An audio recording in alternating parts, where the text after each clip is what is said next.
Welcome to Johnny Millwater Live. It is Sunday, March 5th. It's 11 o'clock in the morning, and it's a beautiful spring day in Charlotte, North Carolina. I'm feeling great. I'm healthy, happy, rich, and pretty. I hope anybody at home is doing as well as you can be. Thanks for tuning in. Got a great show for you today. Lots to talk about, a couple new poems, a couple new songs. I fixed the background for those of you who keep track of such things. Last time it was taking up too much RAM, so I compressed all the color-changing buildings, the moving moon, and the moving stars all into one video file so it doesn't take up so much space. So we'll see if that makes everything else move smoothly. You'll notice the brick wall also has a slow zoom out still, and the microphone and the cup will move forward and backward very, very slowly during the show, because that's the kind of thing that I enjoy. So I tell you what, let's go to the chat chalet, and I'll bring you up to speed.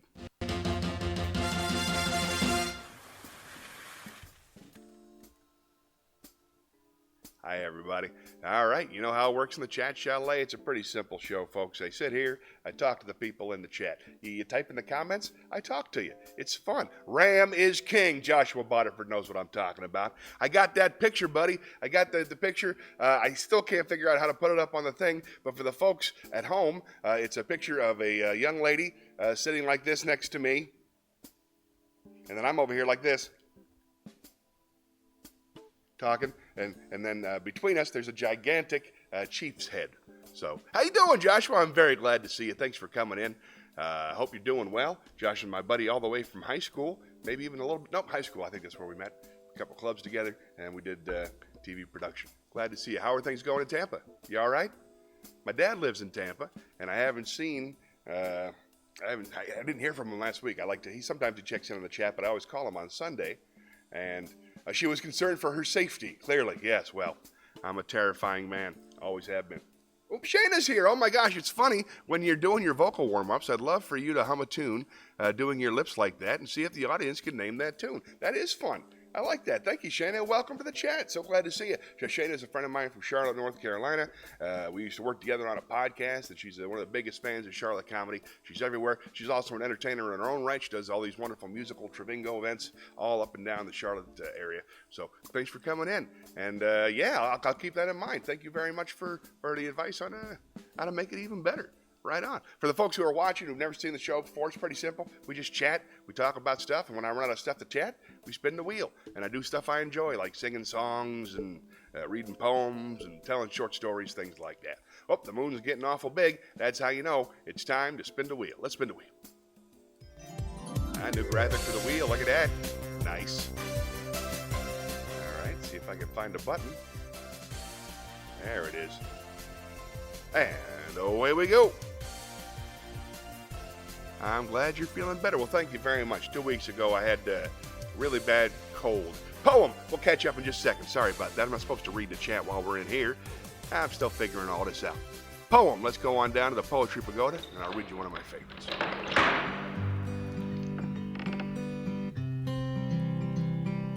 I would like to read you. Oh, wait, Shayna's here. You know what we need. I got just the thing. Let's do ourselves 3 or 4 different Shel Silversteins. This is a Snowball from the book Falling Up by Shel Silverstein. I made myself a snowball, as perfect as can be. I thought I'd keep it as a pet and let it sleep with me. I made it some pajamas and a pillow for its head. Then last night it ran away, but first it wet the bed. I think that poet's lying. Another one? You got it. This is called Underface. This is from Everything on It. Underneath my outside face, there's a face that none can see. A little less smiley, a little less sure, but a whole lot more like me. One more. Put something in from a light in the attic. Draw a crazy picture. Write a nutty poem. Sing a mumbled song. Whistle through your comb. Do a loony-goony dance. Cross the kitchen floor. Put something silly in the world that ain't been there before. Words to live by. Very nice. All right, let's check back in.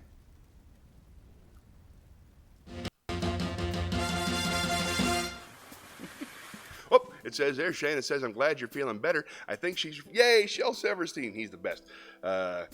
I think Shane is referring to about 2 weeks ago. I took a week off because I was feeling terrible. Whoa, the moon's getting really close. It's supposed to reset. I'll figure this out. But I'm feeling way better. I still have a little in my lungs, but hey, it's video. Nobody can get hurt, so what the heck? Hope everybody else is doing well. If anybody else has requests, I believe Shannon requested a vocal warm-up. See if she can name the tune. I'll see if I can think of one.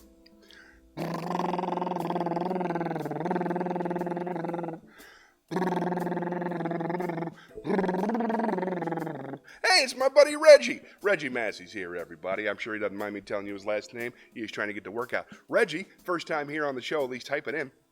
As a buddy of mine, I like to consider myself a mentor of his, at least in stand-up comedy, and he's a partner. He's working on a play with me, and he's a good friend.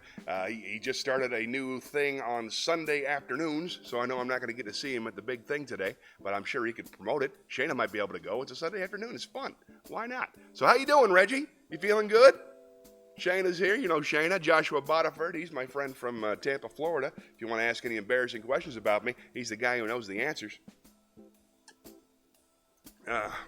Well. Still nothing new in the chat. Tell you what, I'm going to spin the wheel again. When I come back, type a bunch of stuff, and we'll talk about it. Whatever it is, it'll be fun, and hopefully the moon will reset. I don't know what's going on with that moon. I'm going to fix it. He has the goods. Let's spin the wheel.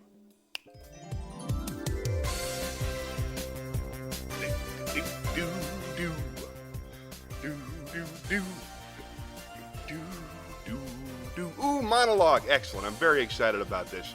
All right, I'm going to go down to the, let's go down to the stage.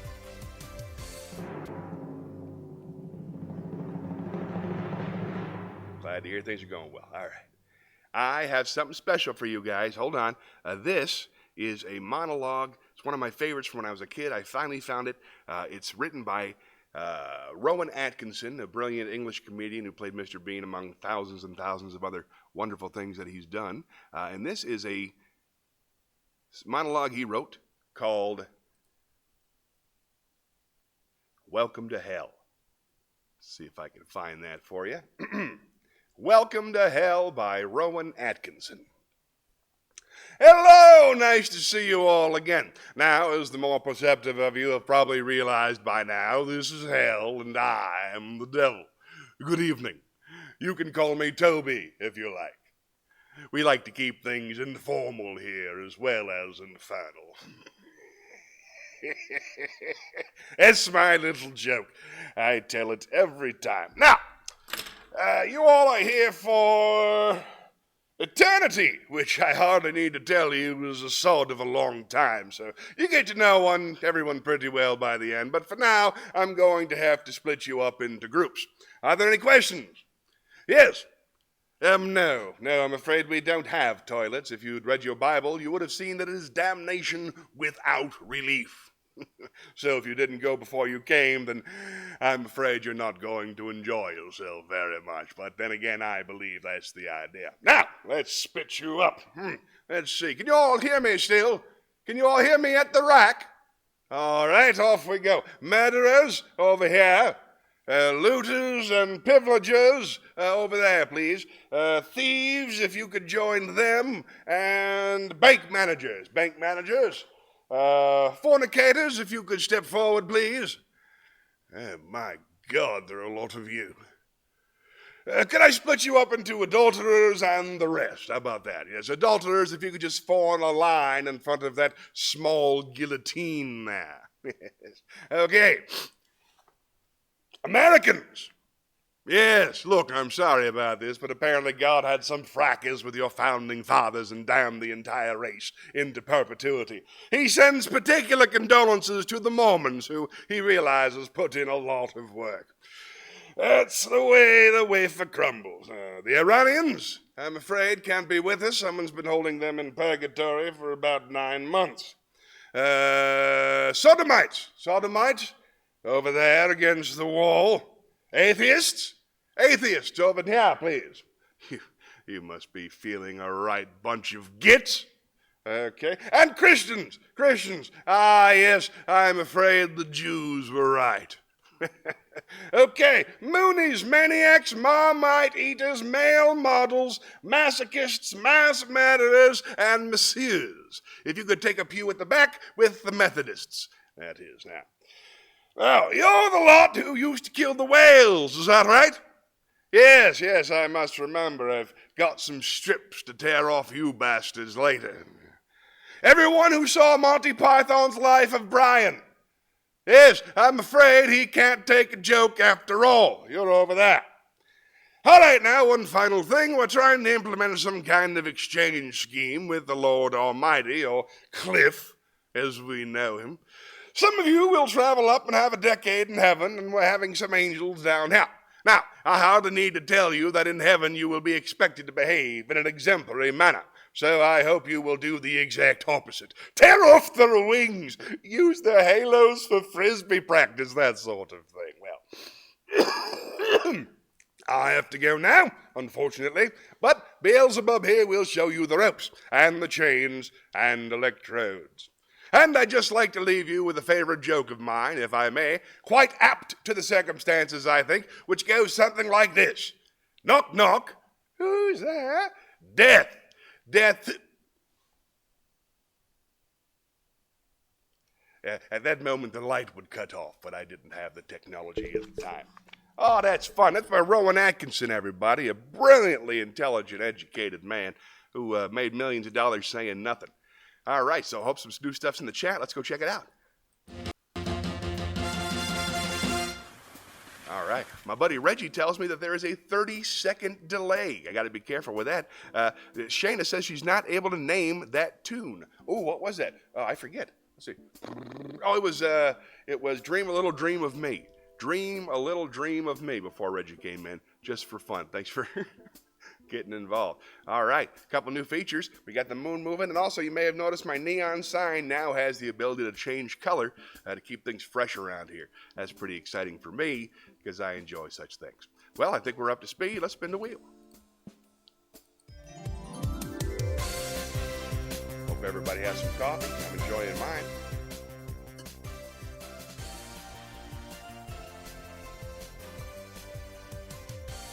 Wisdom. Excellent. Let's head on down. Lay down some wisdom from on high.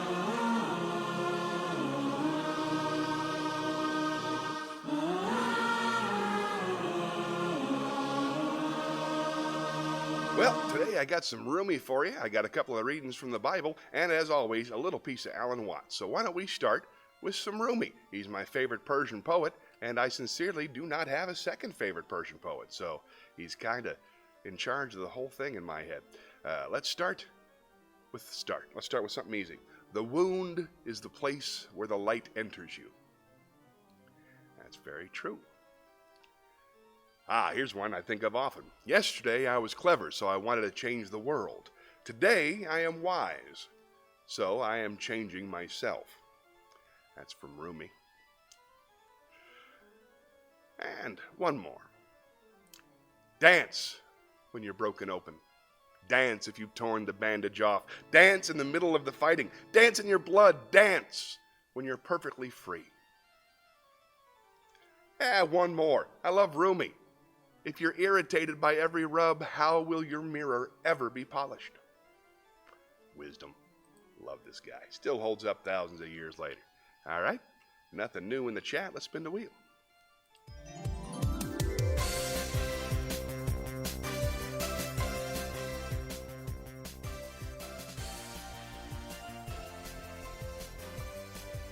Poem. Oh, good. 2 poems in one day. I love it. Back to the Poetry Pagoda.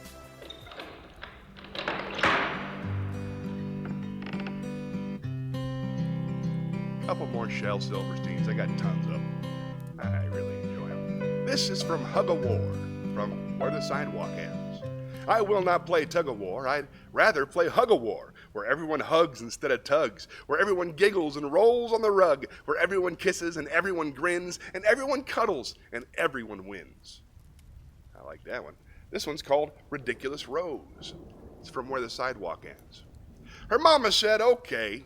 Well, her mama said, don't eat with your fingers. Okay, said Ridiculous Rose, so she ate with her toes. I thought there was going to be more to that. I developed a voice and everything, but it's over now. Okay, one more. monsters I've met. I met a ghost, but he didn't want my head. He only wanted to know the way to Denver. I met a devil, but he didn't want my soul. He only wanted to borrow my bike for a while. I met a vampire, but he didn't want my blood. He only wanted 2 nickels for a dime. I keep meeting all the right people at all the wrong times. Nice. All right. Let's spin the wheel.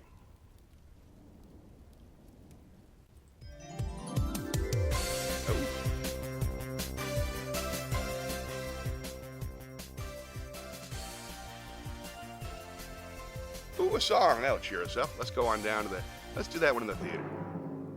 I'll turn off hell. Wouldn't it be great if it was that easy? I'm going to sing you one of my happiest positive songs, and I think it's in the public domain, so we can have some fun with it. Let's go. Gather round me, everybody. Gather round me as I preach some. Feel a sermon coming on me. The topic will be sin, and that's what I'm again. If you wanna hear my story, then settle back and just sit tight while I start reviewing the attitude of doing right.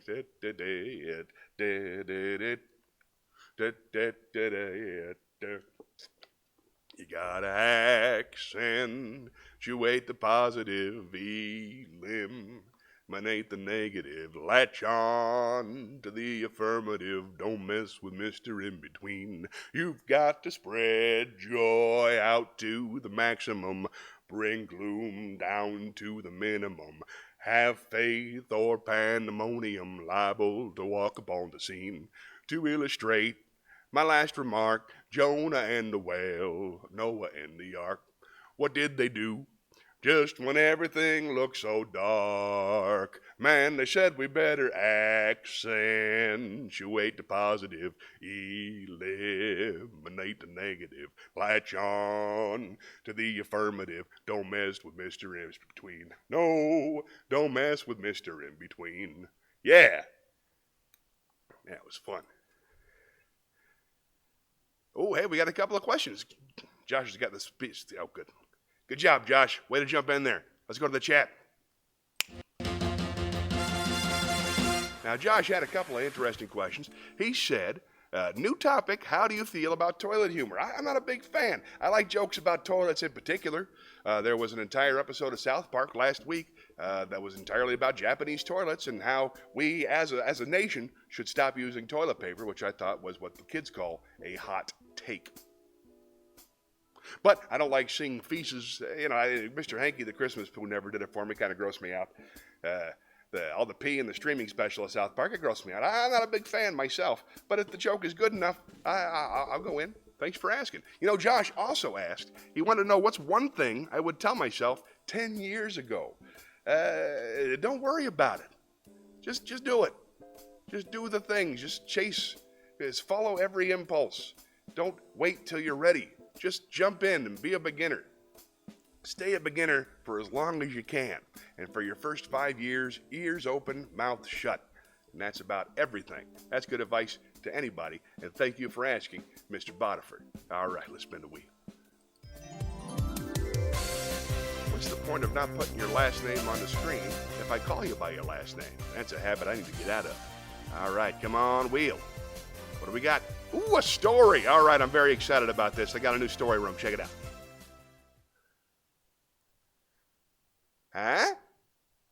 So, I am going to tell you a very short story. If I could find it. And there it is. Mm-hmm.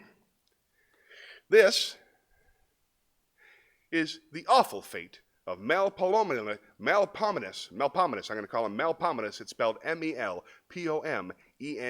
Might be Melpomenus. Might be, but I think it's Melpomenus. This is The Awful Fate of Melpomenus Jones by Stephen Leacock. Now, some people, not you nor I, because we are so awfully self-possessed, but some people find great difficulty in saying goodbye when making a call or spending the evening. As the moment draws near when the visitor feels that he is fairly entitled to go away, he rises abruptly and says, "Well, I think," and the people say, "Oh, must you go now? Surely it's early yet," and a pitiful struggle ensues. I think the saddest case of this kind that I have ever known was that of my poor friend Melpomenus Jones, a curate. Such a dear young man. At only 23, he simply couldn't get away from people. He was too modest to tell a lie and too religious to wish to appear rude. Now it happened that he went to call on some friends of his on the very first afternoon of his summer vacation. The next 6 weeks were entirely his own. Absolutely nothing to do. He chatted a while, drank 2 cups of tea, then braced himself for the effort and said suddenly, "Well, I think," but the lady of the house said, "Oh no, Mr. Jones." I've been watching a lot of Monty Python. "Oh no, Mr. Jones, can't you really stay a little longer?" Jones was always truthful. "Oh, yes," he said. "Oh, yes, I can stay." "Then please don't go." He stayed. He drank 11 cups of tea. Night was falling. He rose again. "Well, now," he said shyly, "I think I really—" "You must go. I thought perhaps you could have stayed to dinner." Well, so I could, Jones said, "if—" "Then please stay. I'm sure my husband will be delighted." "All right," he said feebly, "I'll stay," and he sank back into his chair, just full of tea and miserable. Papa came home. They had dinner. All through the meal, Jones sat planning to leave at 8:30. All the family wondered whether Mr. Jones was stupid and sulky or just, stupid. After dinner, Mama undertook to draw him out and showed him photographs. She showed him all the family museums, several gross of them, photos of Papa's uncle and his wife and Mama's brother and little boy, an awfully interesting photo of Papa's uncle's friend in his Bengal uniform, an awfully well-taken photo of Papa's grandfather's partner's dog, and an awfully wicked one of Papa as the devil for the fancy dress ball. At 8:30, Jones had examined 71 photographs. There were about 69 more that he hadn't. Jones rose. "I must say good night now," he pleaded. "Say good night," they said. "Was only 8:30. Have you anything to do?" "Nothing," he admitted, and muttered something about staying 6 weeks, and then laughed miserably. Just then it turned out that the favorite child of the family, such a dear little romp, had hidden Mr. Jones's hat. So Papa said that he must stay and invited him to a pipe and a chat. Papa had the pipe and gave Jones the chat, and still he stayed. Every moment he meant to take the plunge, but couldn't. Then Papa began to get very tired of Jones and fidgeted and finally said with jocular irony that Jones had better stay all night, then he could give him a good shakedown. Jones mistook his meaning and thanked him with tears in his eyes, and Papa put Jones to bed in the spare room and cursed him heartily. After breakfast the next day, Papa went off and worked in the city and left Jones playing with the baby, broken-hearted. His nerve was utterly gone. He was meaning to leave all day, but the thing had got on his mind and he simply couldn't. When Papa came home in the evening, he was surprised and chagrined to find Jones still there. He thought to jockey him out with a jest and said he thought to have charge him for his board. Young man stared wildly for a moment, then wrung Papa's hand, paid him a month's board in advance, and broke down and sobbed like a child. In the days that followed, he was moody and unapproachable. He lived, of course, entirely in the drawing room, and the lack of air and exercise began to affect sadly on his health. He passed his time drinking tea and looking at the photographs. He would stand for hours gazing at the photographs of Papa's uncle's friend in his Bengal uniform, talking to it, sometimes swearing bitterly at it. His mind was visibly failing. At length, the crash came. They carried him upstairs in a raging delirium of fever. The illness that followed was terrible. He recognized no one, not even Papa's uncle's friend in his Bengal uniform. At times, he would start up from his bed and shriek, "Well, I think," and then fall into the pillow with a horrible laugh. Then again, he would leap up and cry, "Another cup of tea and more photographs! More photographs!" At length, after a month of agony, on the last day of his vacation, he passed away. They say that when the last moment came, he sat up in bed with a beautiful smile of confidence playing upon his face and said, "Well, the angels are calling me. I'm afraid I really must go now. Good afternoon." And the rushing of his spirit from its prison house was as rapid as a hunted cat passing over a garden fence. I like that guy. All right. Huh? Story time. Let's go on back to the chat.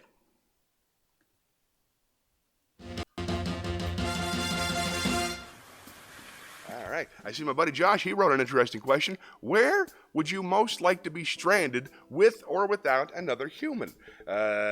Stranded is such a strong word. I guess Montana. I wouldn't mind being stranded in Montana. I wouldn't mind being stranded in Montana or Canada. Any place where it's the Pacific Northwest, maybe. As long as I have, fire for the fireplace and food and all that stuff, I absolutely love it. Hey, here's a question. Thank you for the shout out about the musical Trevingo show. I'm actually debuting a new show this coming Friday at VBGB at the North Carolina Music Factory near the Comedy Zone. Check that out, folks. I'd love for people to come out and have some fun with me. Sounds like a great time. I'll make sure everybody knows about that. Hey, I love that song too. I have not heard Willie Nelson's version of it. I've heard the Johnny Mercer version. He's the guy who wrote it. He's one of my favorites. And I heard the Ella Fitzgerald version, but I haven't heard the Willie Nelson version yet. I will check it out. That reminds me, I got to learn Rainbow Connection. All right. Well, we're up to speed. Let's spin the wheel.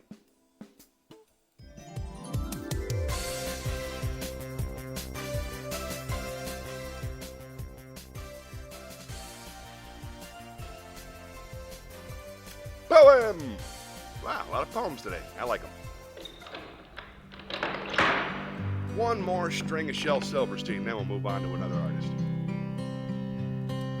This is called Jake Says. It's from Everything on It. Yes, I'm adopted. My folks were not blessed with me in the usual way, but they picked me. They chose me from all the rest, which is lots more than most kids can say. This is Colors from Where the Sidewalk Ends. My skin is sort of brownish, pinkish, yellowish white. My eyes are grayish, bluish green, but I'm told they look orange in the night. My hair is reddish, blondish brown, but it's silver when it's wet, and all the colors I am inside have not been invented yet. One more. This is Magic from Where the Sidewalk Ends. Sandra's seen a leprechaun. Eddie touched a troll. Lori danced with witches once. Charlie found some goblin's gold. Donald heard a mermaid sing. Susie spied an elf. But all the magic I have known, I've had to make myself.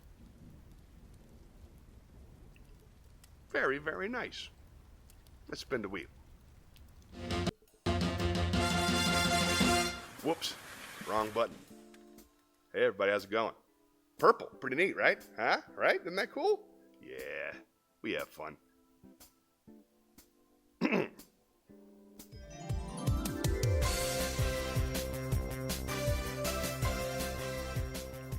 Here we go.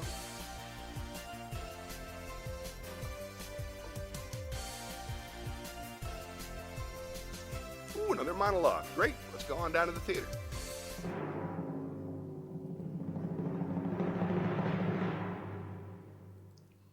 I picked out one from a show I love called Devs. The monologue is delivered by a female character on the show, but it doesn't matter at all. For the sake of this monologue, I would like you to picture there's a table in front of me and a pen that I've rolled across the table. That's the main prop. Does anything happen without a reason? From Devs. Does anything happen without a reason? No. Maybe you're thinking a kid getting leukemia, getting hit by lightning. Seems like an endless list. But I didn't ask if things ever happen without a good reason. I said a reason. The leukemia was an aberration in the kid's DNA. The lightning was a static discharge.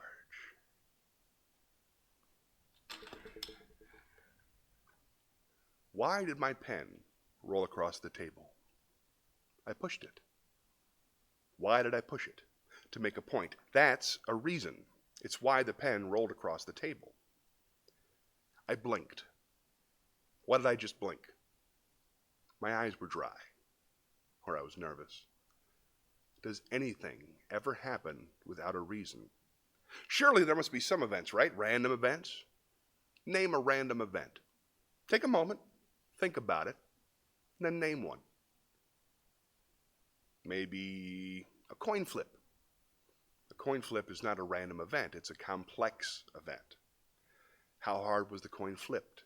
What was the weight of the coin, the air resistance, the temperature in the room, the angle it landed on the table? So maybe not a coin flip, maybe selection. Selecting from things that are all the same, objects, like identical copies of a book at a bookstore. You chose the one beneath the top of the pile because it had been handled less.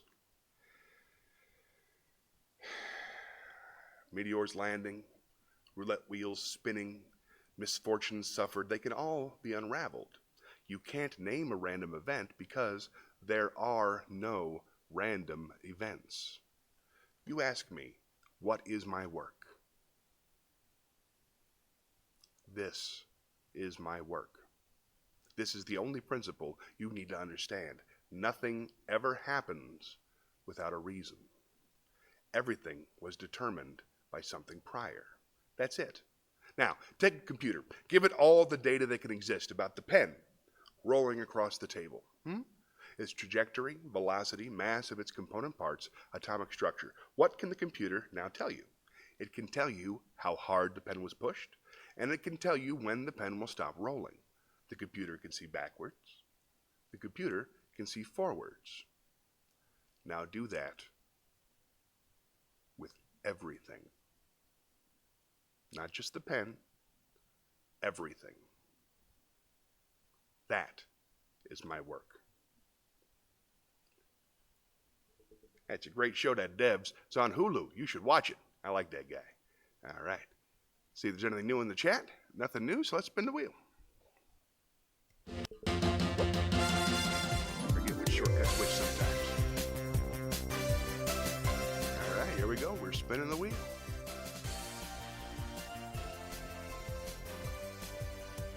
Please type anything you like in the chat, folks. Monologue. We just did a monologue. Come on, we don't do two in a row around here. Ooh, coffee.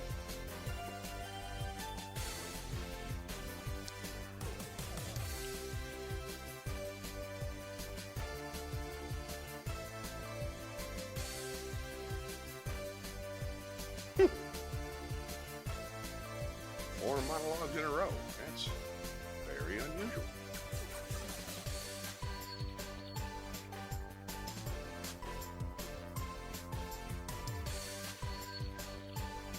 Joke. All right, let's go down to the theater. I'll tell you a joke.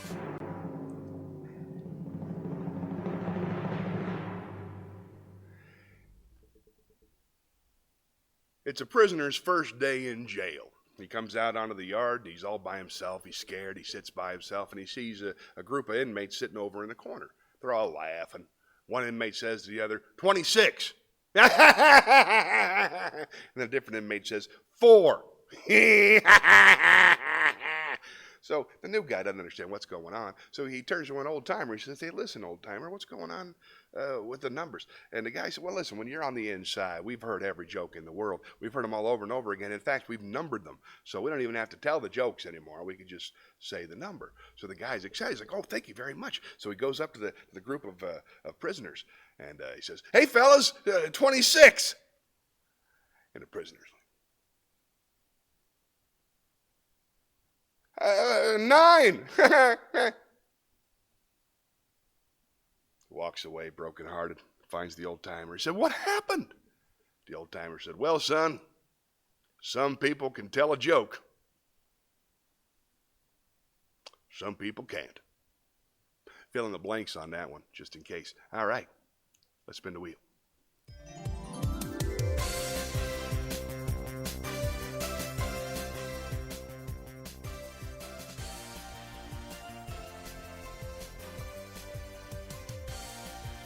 Wisdom, sweet. Let's lay down some wisdom from on out.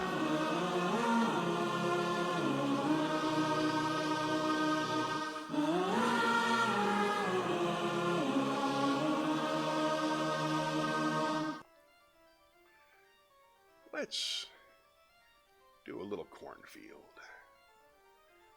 You know, the unawakened mind tends to make war against the way things are. To follow a path with heart, we must understand the whole process of making war within ourselves and without, how it begins and how it ends. War's roots are in ignorance. Without understanding, we can easily become frightened by life's fleeting changes, the inevitable losses, the disappointments, the insecurity of our aging and death.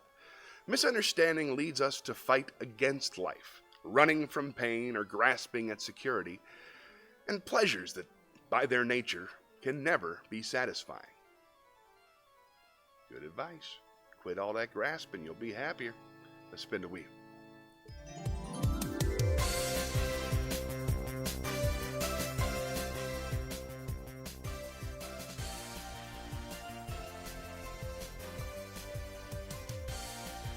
Limericks, fun. Let's go to the Poetry Pagoda.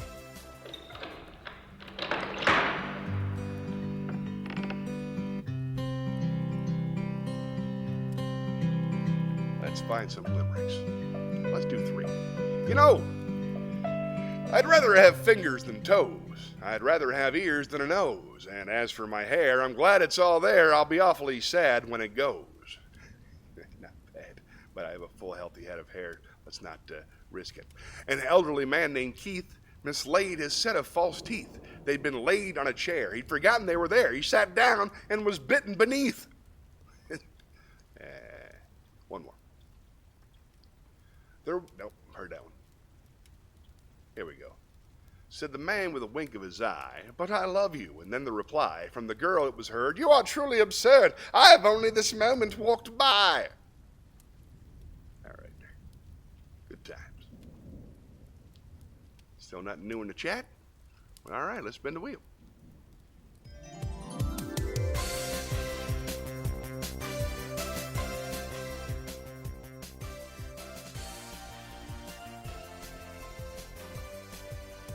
Limericks again. Man, what is going on with the wheel? Come on, wheel. You're supposed to keep me guessing, buddy.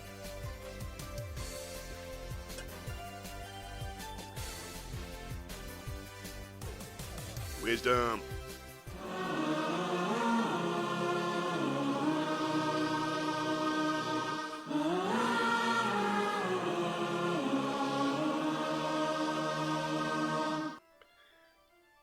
I believe it was Jack Cornfield who said that true emptiness is not empty, but contains all things. The mysterious and pregnant void creates and reflects all possibilities. From it arises our individuality, which can be discovered and developed, although never possessed or fixed.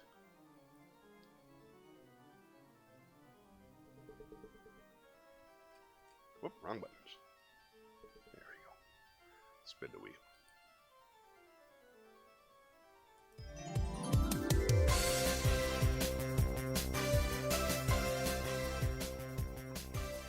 Everybody done left. Hope we still got one viewer. It's probably me. You're still out there. You're very special now. You're the only one. Anything you want to talk about, let me know. Not that you weren't special before. Don't get me wrong. All right, looks like the wheel says, let's go do a riddle. Find my riddle room. There it is.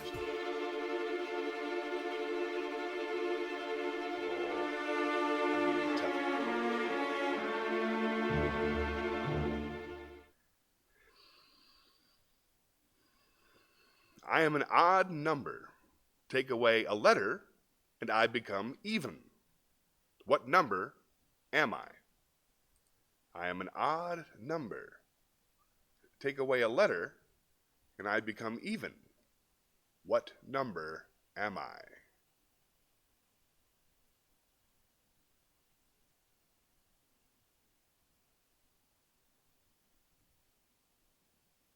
It's 7. The answer is 7. The number is 7. If you take away one of the letters, it becomes the word even. You thought it was going to be like an even number, but it wasn't. It was the word even. Let's spin the wheel.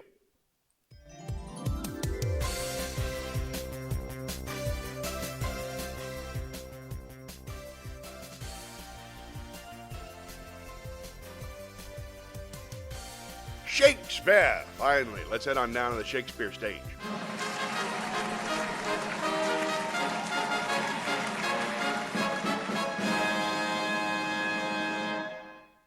folks. I don't know why there's confetti.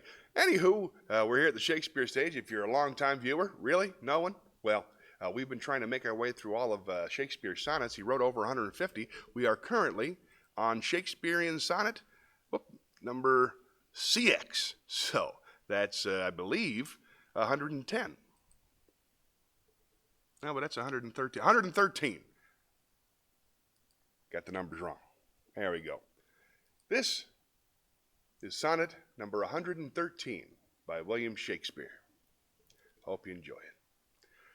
Since I left you, mine eye is in my mind, and that which governs me to go about doth part his function, and is partly blind, seems seeing, but effectually is out. For it no form delivers to the heart of bird, of flower, or shape, which it doth latch. Of his quick objects hath the mind no part, nor his own vision holds what it doth catch. For if it see the rudest or gentlest sight, the most sweet favor or deformedst creature, the mountain or the sea, the day or the night, the crow or the dove, it shapes them to your feature, incapable of more, replete with you, my most true mind, thus makes mine eye untrue. All I can think about is you. Control Shift 1. I'll figure it out. Let's see. Now it's a Control Action 1. There we go. Boom.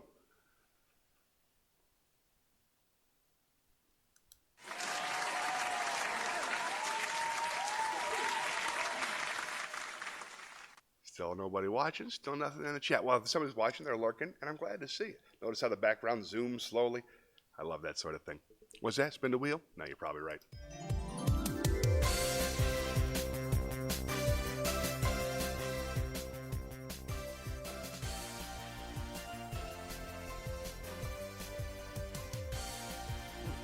Just had wisdom. Gonna have to call an audible if this keeps up. Ooh, another poem. Excellent. Let's see if we can find something a little more meat on it. Not that I don't love Shel Silverstein, because I do. I'd like to read Modern Man by George Carlin. George Carlin, of course, not just a comedian, great philosopher, and in this case, poet. Modern Man by George Carlin. I'm a modern man, a man for the millennium, digital and smoke-free, a diversified, multicultural, postmodern deconstructionist, politically, anatomically, and ecologically incorrect. I've been uplinked and downloaded, I've been inputted and outsourced. I know the upside of downsizing, I know the downside of upgrading. I'm a high-tech lowlife, a cutting-edge, state-of-the-art bicoastal multitasker, and I can give you a gigabyte in a nanosecond. I'm new wave, but I'm old school, and my inner child is outward bound. I'm a hot-wired, heat-seeking, warm-hearted, cool customer, voice-activated and biodegradable. I interface with my database. My database is in cyberspace, so I'm interactive, I'm hyperactive, and from time to time, I'm radioactive. Behind the 8-ball, ahead of the curve, riding the wave, dodging the bullet, pushing the envelope. I'm on point, on task, on message, and off drugs. I got no need for coke and speed. I got no urge to binge and purge. I'm in the moment, on the edge, over the top, and under the radar. A high-concept, low-profile, medium-range ballistic missionary. A streetwise smart bomb. A Top Gun bottom feeder. I wear power ties, I tell power lies, I take power naps, I run victory laps. I'm a totally ongoing Bigfoot slam dunk rainmaker with a proactive outreach. A raging workaholic, a working rageaholic, out of rehab and in denial. I've got a personal trainer, a personal shopper, a personal assistant, and a personal agenda. You can't shut me up, you can't dumb me down, because I'm tireless and I'm wireless. I'm an alpha male on beta blockers. I'm a non-believer, I'm an overachiever, laid back and fashion forward. Up front, down home, low rent, high maintenance. I'm supersized, long-lasting, high definition, fast acting, oven ready, and built to last. A hands-on, footloose, knee-jerk head case, prematurely post-traumatic, and I have a love child that sends me hate mail. But I'm feeling, I'm caring, I'm healing, I'm sharing. A supportive, bonding, nurturing primary caregiver. My output is down, but my income is up. I take a short position on the long bond, and my revenue stream has its own cash flow. I eat junk mail, I eat junk food, I buy junk bonds, and I watch trash sports. I'm gender-specific, capital-intensive, user-friendly, and lactose intolerant. I like rough sex. I like tough love. I use the F word in my email, and the software on my hard drive is hardcore. No soft porn. I bought a microwave at a mini mall. I bought a minivan at a mega store. I eat fast food in the slow lane. I'm toll-free, bite-sized, ready to wear, and I come in all sizes. A fully equipped, factory-authorized, hospital-tested, clinically proven, scientifically formulated medical miracle. I've been pre-washed, pre-cooked, preheated, pre-screened, pre-approved, pre-packaged, post-dated, freeze-dried, double-wrapped, and vacuum-packed. And I have an unlimited broadband capacity. I'm a rude dude, but I'm the real deal. Lean and mean, cocked, locked, and ready to rock. Rough, tough, and hard to bluff. I take it slow, I go with the flow. I ride with the tide. I've got glide in my stride. Driving and moving, sailing and spinning, jiving and grooving, wailing and winning. I don't snooze, so I don't lose. I keep the pedal to the metal and the rubber on the road. I party hardy, and lunchtime is crunch time. I'm hanging in, there ain't no doubt, and I'm hanging tough. Over and out.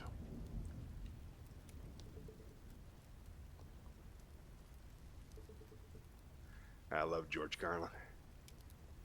All right, let's spin the wheel.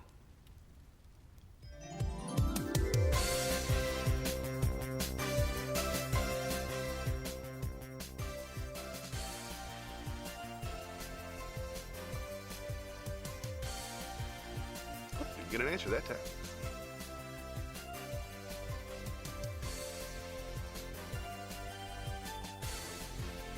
Ask me anything. There are 0 viewers currently watching the program, so I will skip the Ask Me Anything. Joke, why not? Go to the theater, I'll tell you a joke.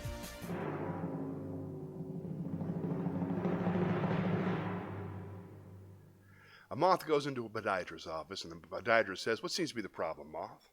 The moth says, "What's the problem? Well, where do I begin, man?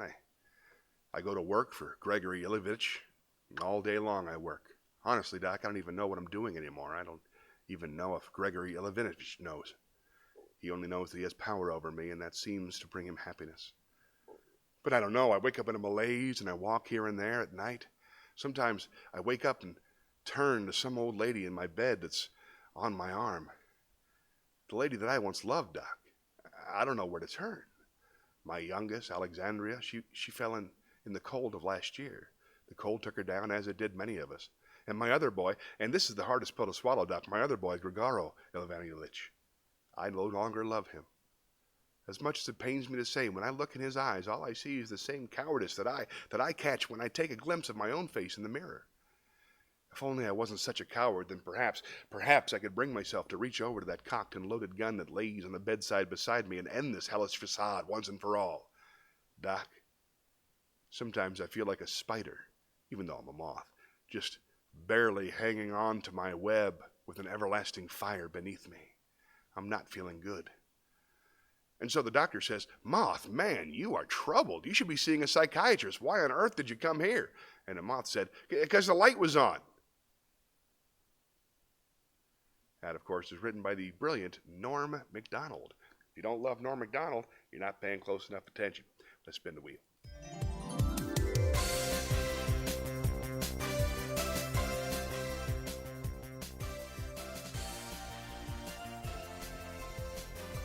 Wisdom. Let's go back to wisdom. As always, more to learn.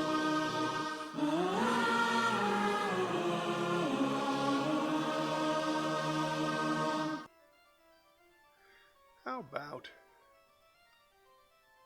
some Alan Watts? One more. Let's talk about forgiveness. Forgiveness. Peace requires us. Gotta get in this habit.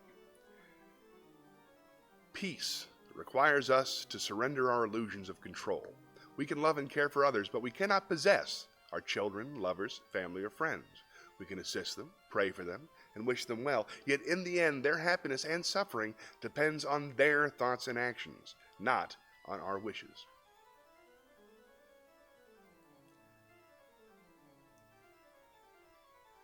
And now a couple readings from, let's see. It's the Quran. Whoever receives guidance receives it for his own benefit. Whoever goes astray does so to his own loss. No bearer of burdens can bear the burden of another. It's almost the same thing. If Allah knows any good in your hearts, He will give you something better than that which is taken from you. One more. Closer and closer to mankind comes their reckoning. Yet they heed not, and they turn away.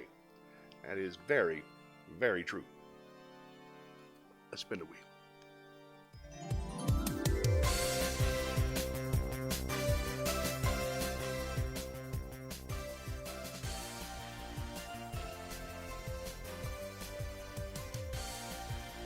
Ask me anything. Let me check the attendance. And I think we're more likely to have ask me nothing unless that one person steps up. So I'm going to spin the wheel. Listen, it's open for ask me anything. If you type anything into the chat, ask me about it, and I'll type it up. Uh-oh, what? There we go. All right, we're up to speed. Let's spin the wheel.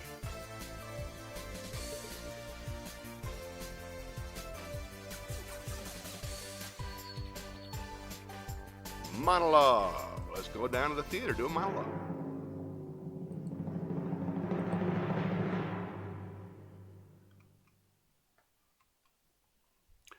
Let's do Here's My News, Reverend. Now let's do the jailhouse story from the Sunset Limited. All right, I'm in a chow line and I'm getting my chow, and this fella in the line behind me gets into it with the server. Says the beans is cold, and he throws his ladle down in the beans. Well, just then the beans ain't splashed up on me. Well, I wasn't getting into it over no beans, but it did piss me off a little. I'd just put on a clean suit, khakis, shirt and trousers, and you only get 2 a week. And I did say something to him like, hey, man, watch it, or something like that, but I went on. And I'm thinking, just let it go. Let it go. And then this dude says something to me. And I turn and look back at him. And when I done that, he stuck a knife in me.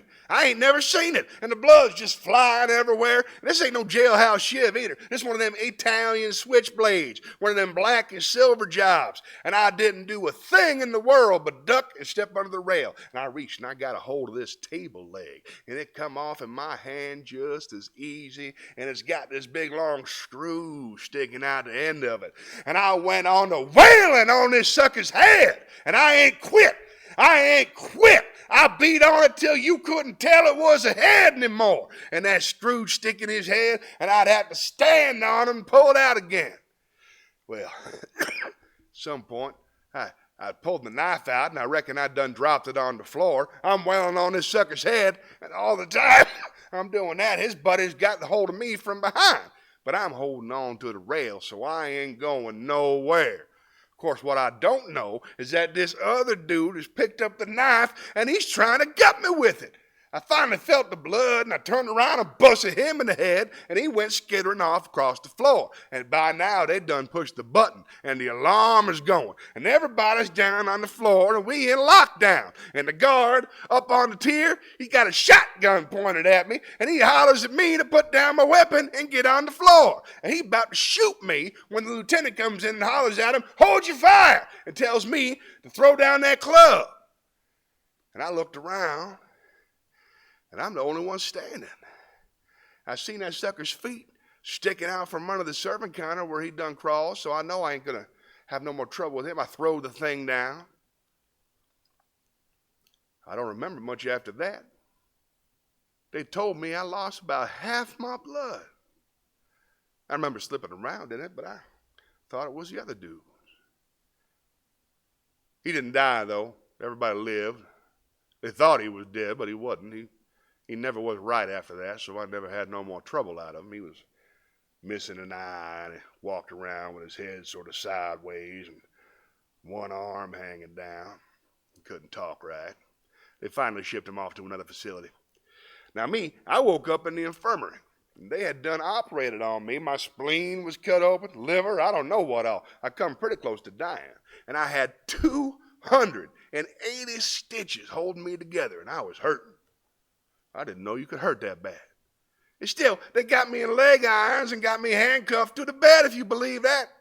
And I'm laying there, and I hear this voice, just as clear. Couldn't have been no clearer.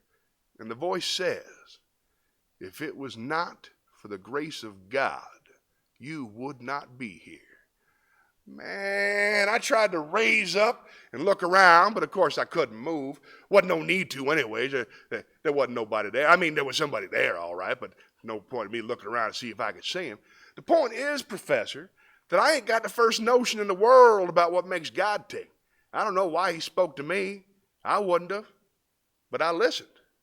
Didn't have no choice. You think he goes around talking to people he knows ain't going to listen in the first place? You think he's got that kind of free time?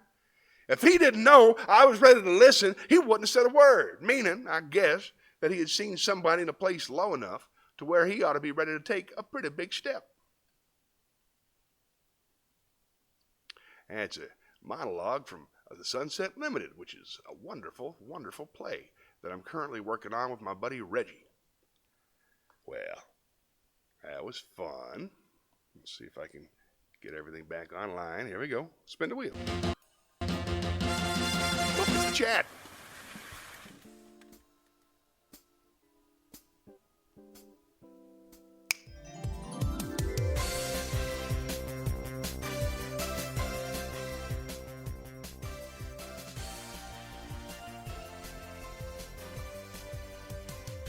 Ooh, a song. Let's go to the campfire. We'll sing a song.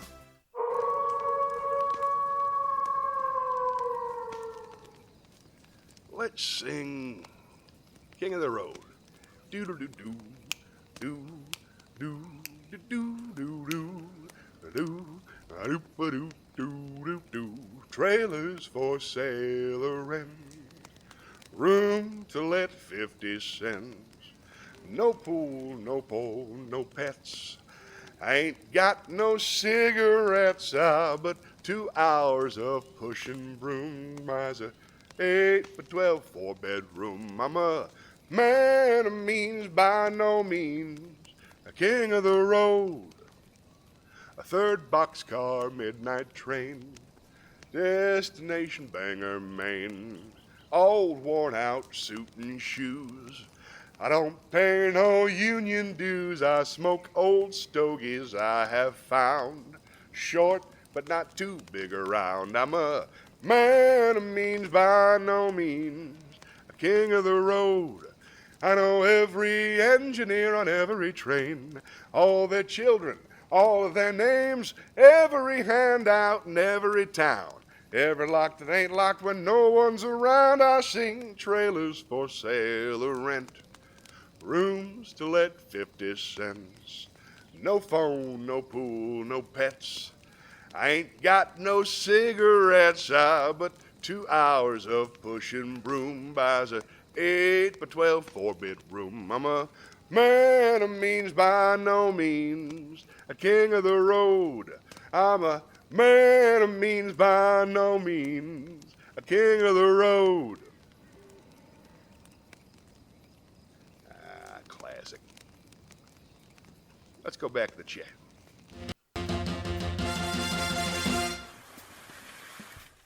Well, as you can see by the clock right down there, which shows the real time at all times, it's just past 12 o'clock, which means that I like to show a little bit of a video. So let's head on down to the movie theater.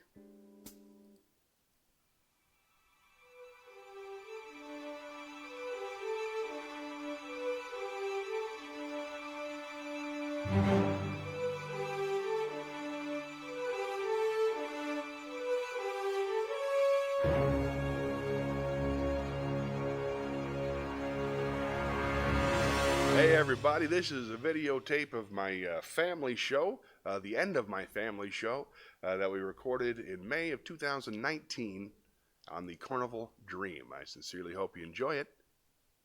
Let's have some fun.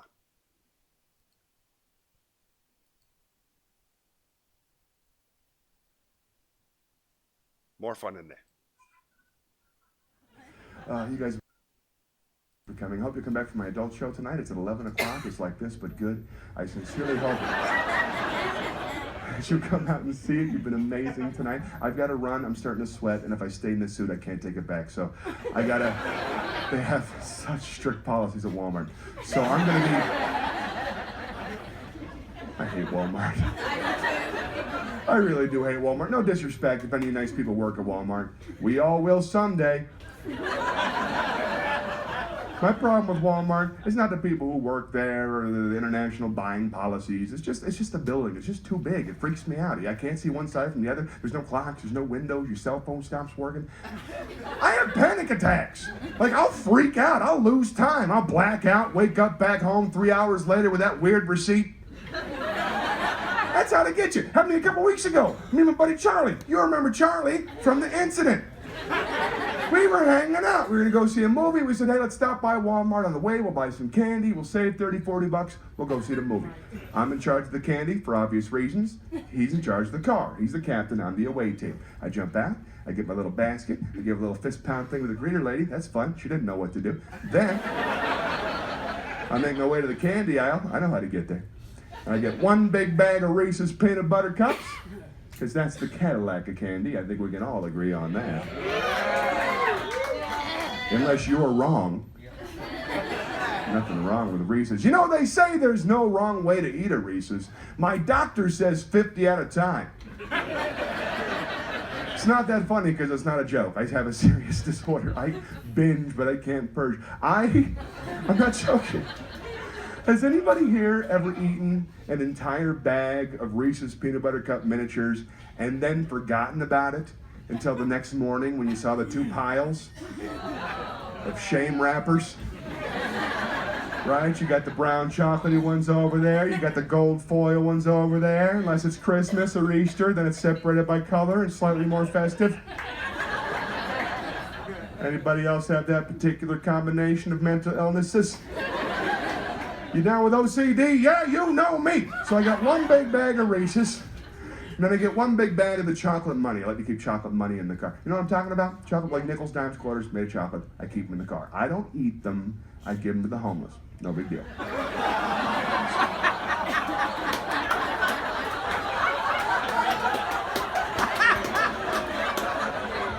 Problem? Is that judgment I sense all of a sudden out there? Did you just get better than me? Is that what just happened? I'm giving food to the homeless. You're on a Mexican cruise. How about you shut up? How about you tend your own gardens, friends? You're not thinking it through. There's no downside to giving chocolate money to the homeless. They get food, I get entertainment. Because when you give chocolate money to the homeless, you get to see the full gamut of human emotion. It's like an acting masterclass. You get to see everything a person could feel. You get to see anticipation and gratitude and joy and confusion and rage and joy again. In 3 seconds, it's beautiful. You get in the can. Oh, God bless you, sir. Thank you. Oh, you sick son of a chocolate.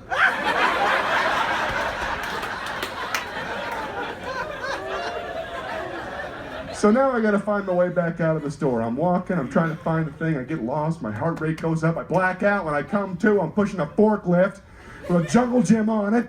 I got a full-size trampoline, I got 3 tubas, I got a French horn, I got a 6-hole punch, didn't know they made those. I got 4 pairs of lederhosen, and I don't need any of that crap. I don't have German musically inclined children that do office work. But I'm too embarrassed to put it back, so I figured I'll just keep walking. I'll keep walking. It's a Walmart, and eventually I'll hit a wall. I'll follow that wall to an exit. Everything will be fine. So that's what I'm doing. I'm pushing the stuff, and I'm walking. And I'm pushing the stuff, and I'm walking. And I pass electronics, and I'm walking. And I pass housewares, and I'm walking. And I pass a rainforest, and I'm walking. And I pass electronics again, and I'm walking. And I pass myself going the other way with a beard and candy. And I'm walking. And now I gotta drink Gatorade off the shelf just to survive. And by the time I finally hack my way through the garden department with a machete I found in sporting goods, there's nothing in my car outside but a bearded skeleton with 9 toes. Thank you. Most people don't know you're supposed to clap there. And those people are seated in the front row. You guys have been amazing. Okay, I gotta wrap this up, but I sure don't want to. I'm so glad I taped this one. This is the best day of the show I've ever had. I can't take credit. You guys are fantastic. So I'm gonna close the show. What's that? We'll be back. That's the spirit. I'm leaving tomorrow, so I don't know what's on your agenda. But I'm gonna close the show with a song. Now, you guys can probably tell by looking at me, I'm a song and dance man at heart, trapped in the body of a coma patient. so not much dance, but I love to sing. And I wrote a song. You're supposed to write what you know. The only thing I know is stand-up comedy. It's all I've done since I was 17 years old. It's my favorite thing in the entire world. So I wrote a song about stand-up comedy and my life in it. It's the single most difficult thing I've ever put together for a show. I sincerely hope you enjoy it as much as I enjoy performing it. And whether you do or not, thank you so much for being here tonight. And thank you so much for supporting live stand-up comedy. We can't do it without you. Birkin, may I please have...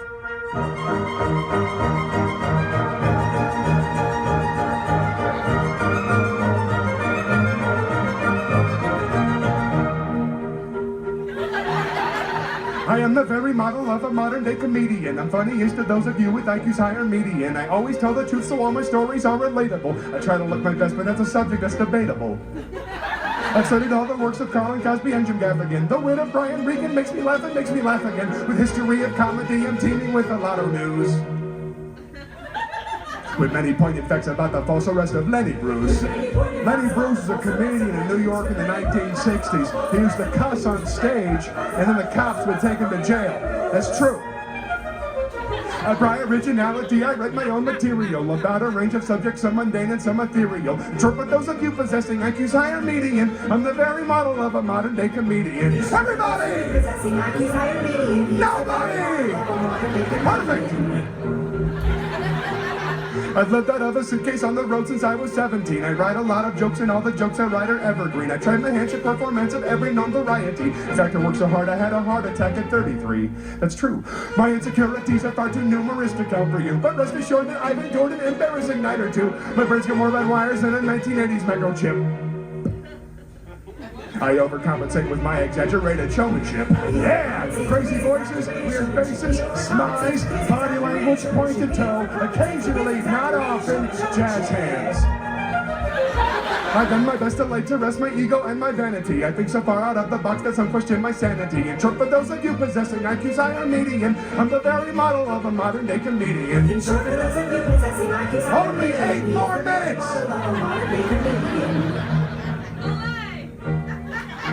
My point of view is a milieu of the absurd and observational. My writing style is far more precise than conversational.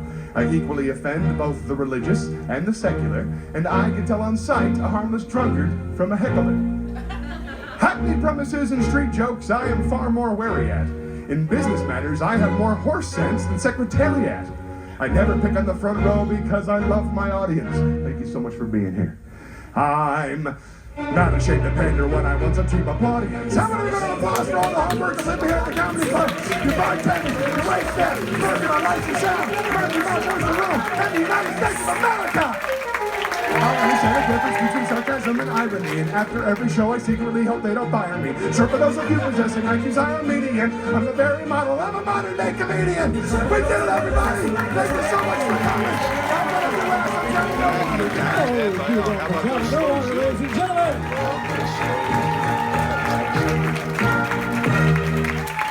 Awesome job. Ah, that was fun. All right, folks, let's spin the wheel. I think I'm still on my own here.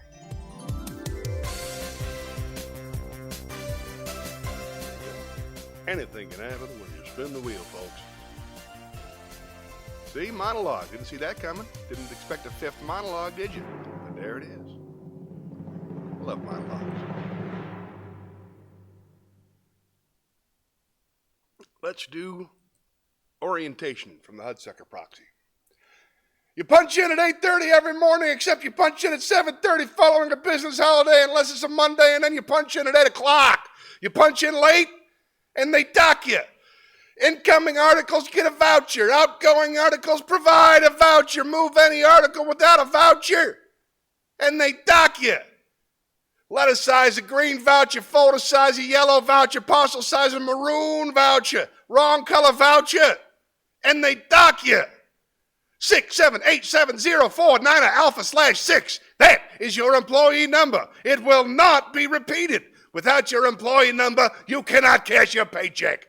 Inter-office mail is code 37. Intra-office mail is 37-3. Outside mail is 3-37. Coded wrong, and they dock you. This has been your orientation. Is there anything you do not understand? Is there anything you understand only partially? If you have not been fully oriented, you must file a complaint with personnel. File a faulty complaint, and they dock you. The Coen brothers, ladies and gentlemen. Huh? Hey, there's somebody here. Kimmy's here. Let's go see what's going on.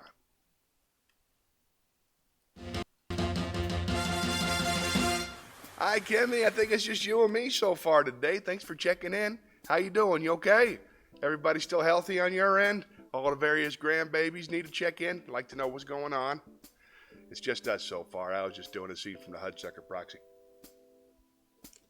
You ever seen that movie? That's a really good movie. Old-timey and fun. Super well written and directed. Hey, Megan's here. Oh, my goodness gracious. Hey, Megan, welcome. Oh, Baltimore, you lucky so-and-so. I wish I was hanging out with my sister in Baltimore. Is that the Pride? Is the Pride still out of Baltimore? Or did you guys, I guess it's all rotated since then. Megan, unless I'm mistaken, is a stage professional who I've worked with in the past. I think a stage manager, a floor technician. I don't know. Somebody in charge. She wears black, and she's like, hey, don't drink that here. I think that's Megan Chenoweth. I might have gotten confused. Kim is my sister, so I'm 100% clear on that. So that's pretty good. How you doing? I see your pictures up on the Facebook all the time, Megan. I hope you're doing well. Hope you're enjoying your adventures out there. What you working on nowadays? 30-second delay. Legend. Hey, right back at you, Kim. You know, I'm doing the best I can out here. Oh, the name of the ship. Right, that makes sense. The Legend. Got it. Yeah. Legend's a good ship, too. I think that was the Australian one. Why am I making this kind of weird carnival small talk? You all right? Have you heard from Dad this week? I called Dad last Sunday. He didn't answer. And I'm just curious. Cruiser, bro. Cruiser, bro. It's true. Cruiser. Oh, Megan's a cruiser? Oh, thank you. Sorry about that. I get confused sometimes. I'll have to look her up. Anyway, I hope you're well. Why you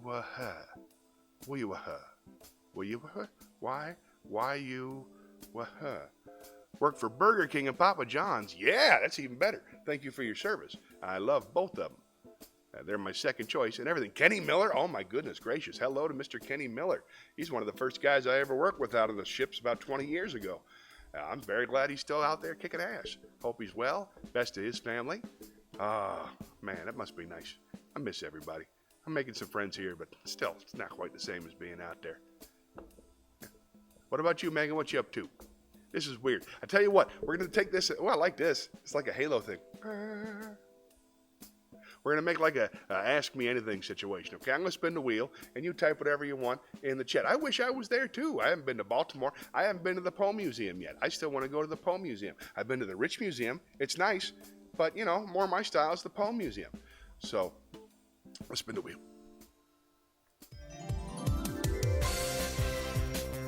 Type anything you want in the chat.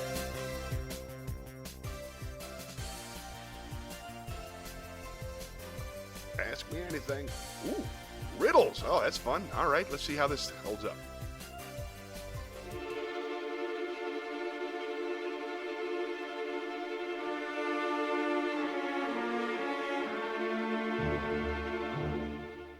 Mary has 4 daughters, and each of her daughters has a brother. How many children does Mary have? Mary has 4 daughters, and each of her daughters has a brother. How many children does Mary have?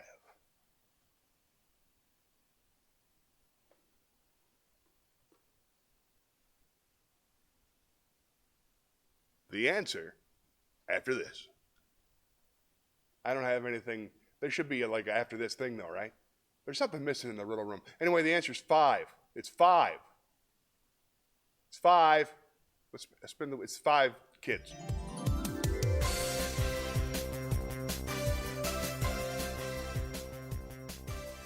Miss Kenny. Wisdom. All right, let's head on down to the wisdom room.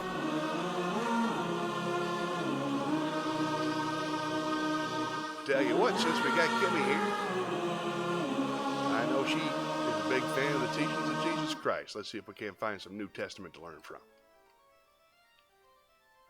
Let's see. Here we go. I'll pick a couple of proverbs. Start simple.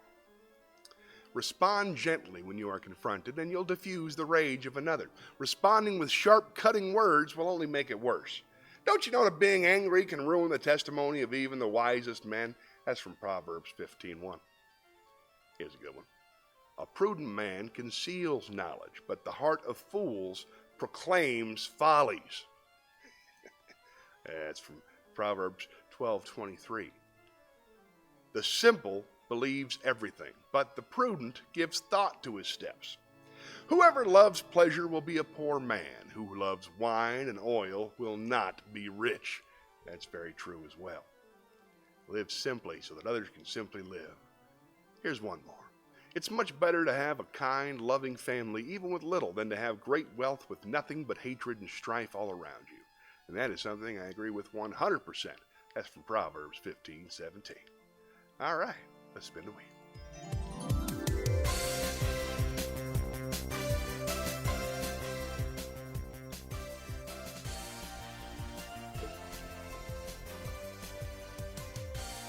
Nope, I'm not doing another riddle. I might pull that off the board. I don't think anybody enjoys it. Poems. I love poetry, though. Wrong button. There we go.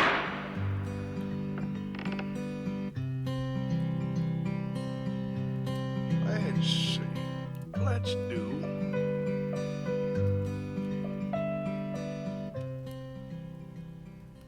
Let's do The Second Coming by William Butler Yeats. Turning and turning in the widening gyre, the falcon cannot hear the falconer. Things fall apart, the center cannot hold. Mere anarchy is lucid upon the world, the blood-dimmed tide is loosed, and everywhere the ceremony of innocence is drowned.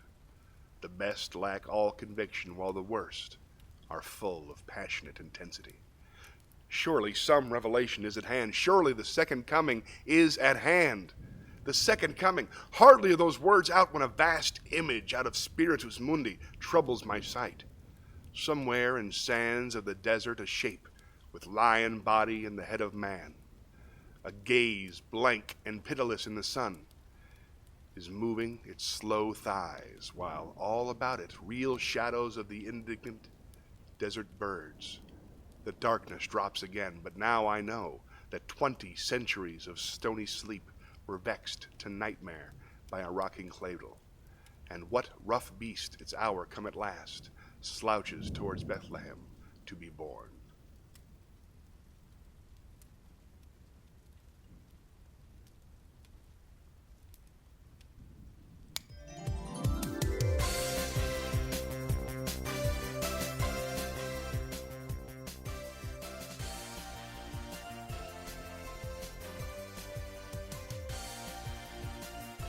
Ask me anything. Go ahead, type anything you like into the chat, and I will answer it. Honestly, and to the best of my ability. Go ahead, ask me anything. Just type in the chat. I'll answer. What else am I doing? Ooh, a song. All right, Dan. Let's go to the campground for a song.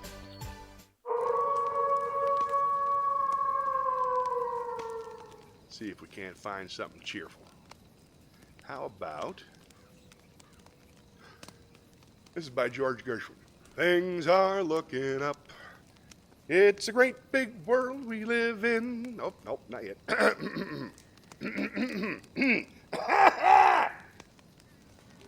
If I should suddenly start to sing or stand on my head or anything, don't think that I've lost my senses. It's just that my happiness finally commences. The long, long ages of dull despair are turning into thin air. And it seems that I've become the happiest guy alive.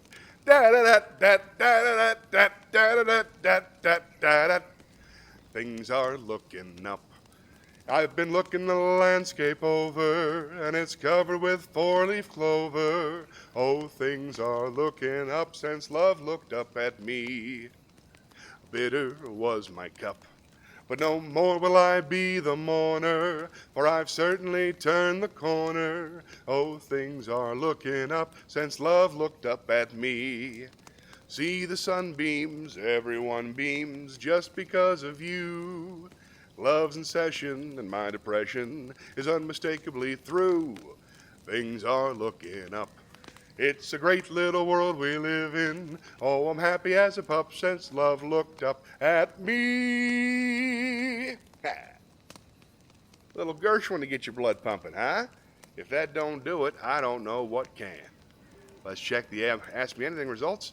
Nothing whatsoever. Let's spin the wheel. Ah.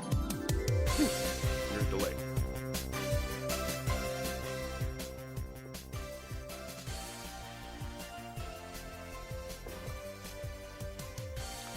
I think the incorrect guesses is part of the charm of the show.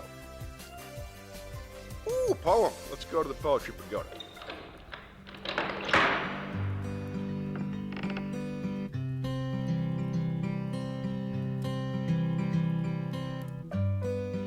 This is He Wishes for the Clothes of Heaven by William Butler Yeats. He wishes for the clothes of heaven.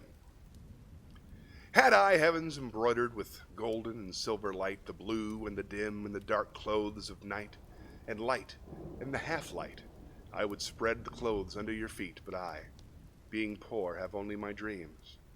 I have spread my dreams underneath your feet. Tread softly, because you tread on my dreams.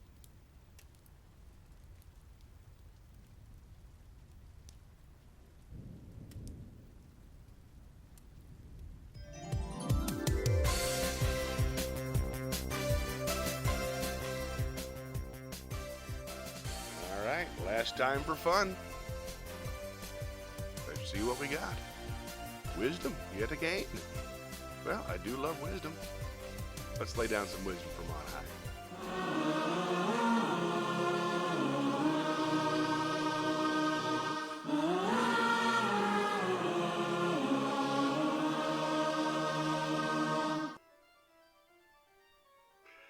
Who finds a faithful friend finds a treasure, teaches the Talmud.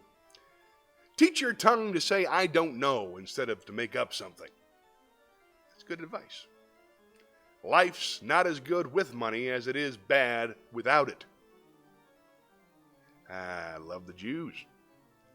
Oh, those are all Jewish proverbs. I guess I should offer some. Tell you what. Let me give you a little Alan Watts to close it out tonight.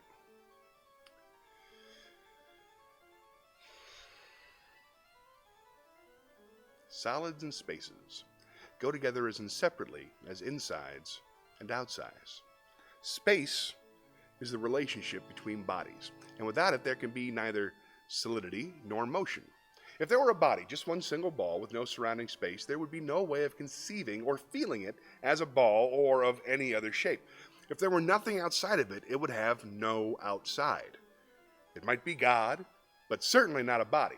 So too, if there were just space alone with nothing in it, it wouldn't be space at all, for there is no space except space between things, inside things, or outside things. That is why the space is the relationship between bodies. Can you imagine one lonely body, the only ball in the universe in the midst of empty space? Perhaps, but this ball would have no energy, no motion, in relation to what could it be said was moving. Things are said to move only when compared to others that are relatively still, for motion is motion/stillness. So let's say we have two balls, and notice that they come closer together, or they get further apart. Sure, there's motion now, but which one is moving? Is it ball one, or is it ball two, or is it both? There is no way of deciding. All answers are equally right and wrong. Now, bring in a third ball. Balls 1 and 2 stay the same distance apart, but ball 3 approaches and retreats from them. Or does it? Balls 1 and 2 may be moving together towards or away from 3, or balls 1 and 2 may be approaching 3 as 3 approaching them. So that is all motion. How are we to decide? One answer is that because balls 1 and 2 stay together, they are a group and also constitute a majority. Their vote will therefore decide who is moving and who is not. But if 3 joins them, it can lick them. For if all 3 stay the same distance apart, the whole group cannot move. It will even be impossible for anyone to say the other 2 or any 2 of the other one, why do you keep following us around? For the group as a whole will have no point of reference to know whether it is moving or not. Note that whereas 2 balls alone can move only in a straight line, 3 balls can move within a surface, but not in 3 dimensions. The moment we add a 4th ball, we get the 3rd dimension of depth. And now it would seem that our 4th ball can stand apart from the other 3, taking an objective view of their behavior and act as the referee. Yet, when we have added the 4th, which one is it? Any one of them can be in the 3rd dimension with respect to the other 3.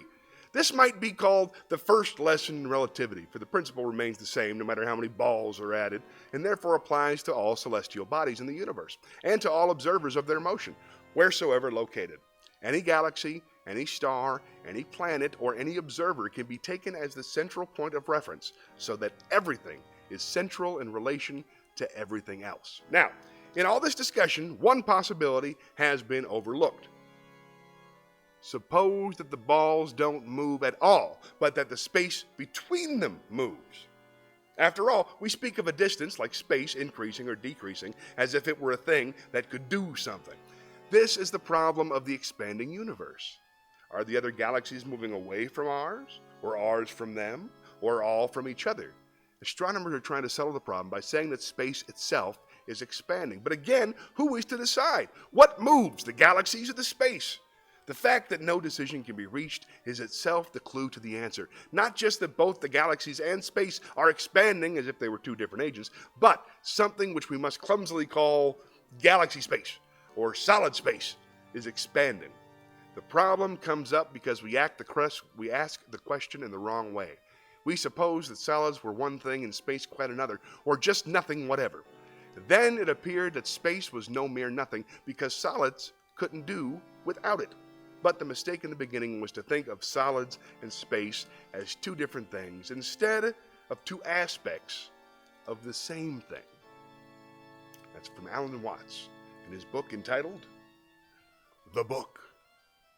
Well, folks, I think it's about time to go. Hey, BJ, thanks for coming. Glad you're here. Sorry I gotta go. It's 12:30. I got stuff I gotta do. Let's go in and say goodnight. Got credits and everything. It's pretty cool. But thank you very much for tuning in. I hope everybody's okay. I don't know if you can hear the music or not, but I don't like it. There we go. There we go. Music's off. Thank you very much for tuning in. I'll be back next Sunday at 11 with more fun. I hope everybody's hanging in there, and I really, really like hearing from you. So thanks for checking in. I'd like to close it out with a little song, and then we'll see you soon. We'll meet again. Don't know where, don't know when, but I know we'll meet again some sunny day. Keep shining through, just like you always do, and the blue skies will push those dark clouds far away. And would you please say hello to the folks that I know and tell them I won't be long. They'll be happy to know that as you saw me go, I was singing this song. We'll meet again, don't know where, don't know when, but I know we'll meet again some sunny day. Thanks for watching, everybody. Hope you have a great day. I'll see you next week. Bye-bye.